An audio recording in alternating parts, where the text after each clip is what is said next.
I've just thought about it. So this week, I rang Chris during the week and said, look, Chris, something fantastic's happening at the auditorium.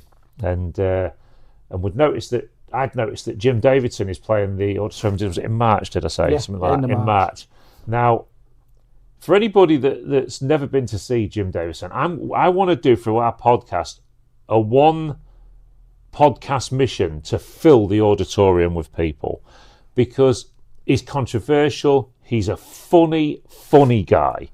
And Jim Davidson was at the auditorium last year. And my brother rang me and said, I was at Jim Davidson last night. What do you mean Jim Davidson was at the auditorium last night? Why did I not know about this? And we did a podcast about it, didn't we? And we spoke and said, look, Jim Davidson was at the thing, and apparently it was about half full. We need to, everybody, go and get your tickets for Jim Davidson. We've got to fill the auditorium and make sure that it gets well attended. Because I personally, other than email, I don't think the auditorium advertised very well. Because clearly I've been to the auditorium a lot and never got an email about Jim Davidson being there last year. So hence we missed it and we were gutted. So we've got tickets, haven't we? We've got tickets. I'm looking forward to that.